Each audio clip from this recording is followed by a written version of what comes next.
வணக்கம் ஓவியா. அதாவது காஞ்சிபுரம் மாவட்டம் ஸ்ரீபெரும்புதூர் அருகே உள்ள பிள்ளைப்பாக்கம் சிப்காட் வளாகத்தில் செயல்பட்டு வரும் டிஎஸ் கார்பரேட் நிறுவனத்தில் மதிய உணவு பிரியாணி சாப்பிட்ட 97 பெண் தொழிலாளர்கள் அடுத்தடுத்து வாந்தி மயக்கம் ஏற்பட்டு மருத்துவமனையில் அனுமதிக்கப்பட்டுள்ள சம்பவம் அப்பகுதியில் பெரும் பரபரப்பை ஏற்படுத்தியுள்ளது.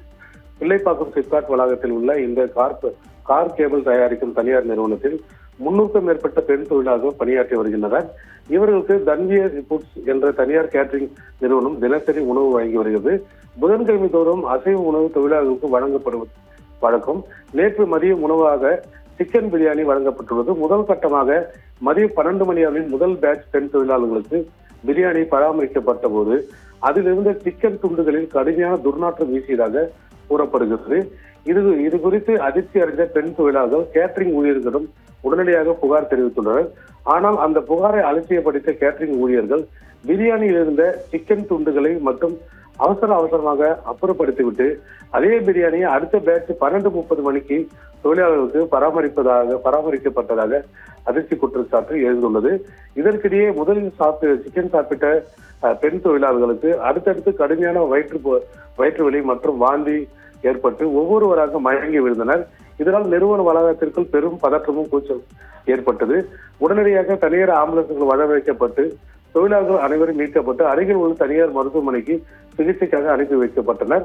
தற்போது வரை சுமார் 97 பெண் தொழிலாளர்கள் தனியார் மருத்துவமனையில் சிகிச்சை பெற்று வரும் நிலையில் கடுமையான பாதிப்புக்குள்ளான 10 பெண்கள் மட்டும் அவசர சிகிச்சை பிரிவில் ஐசியூ எனப்பட்டு வரும் ஆபத்தான நிலையில் சிகிச்சை பெற்று வருகின்றனர்.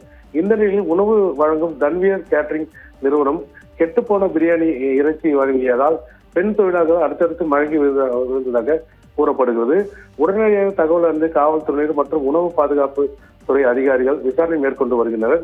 முதல் கட்டமாக உணவு பாதுகாப்பு அதிகாரிகள் கெட்டுப்போன பிரியாணி வழங்கிய தன்வியர் கேட்டரிங் நிறுவனத்தை மூடி சீல் வைத்துள்ளனர். தன்வியர் கேட்டரிங் நிறுவனத்தின் உரிமையையும் ரத்து செய்ய மேற்கொண்டு உணவு தயாரிக்க கூடாது என்றும் மூடி சீல் வைத்துள்ளதாகவும் உணவு பாதுகாப்பு அதிகாரிகள் தெரிவிக்கின்றனர். ஓவியா, கேட்டரிங் நிறுவனத்தின் இந்த அலட்சிய போக்கு குறித்தும் தரமான உணவு கேட்டரிங் நிறுவனம் வழங்குவதை என்பதை தொழிற்சாலை நிர்வாகம் ஏன் ஆய்வு செய்யவில்லை என்பதும் ஒரு பொதுமக்கள் மத்தியில் கேள்வி எழுந்துள்ளது. ஓவியா, இதற்கிடையில் தற்போது இந்த சூழலில் 97 பேரில் 48 பேரும் டிஸ்சார்ஜ் செய்யப்பட்டு நிலையில் தற்போது தீவிர சிகிச்சை பிரிவில் 2 பேர் உட்பட 13 பேர் சிகிச்சை பெற்று வருகின்றனர். இதில் 20 தீவிர சிகிச்சை பெற்று வருகிறார்கள் என்பது குறிப்பிடத்தக்கது. ஓவியா.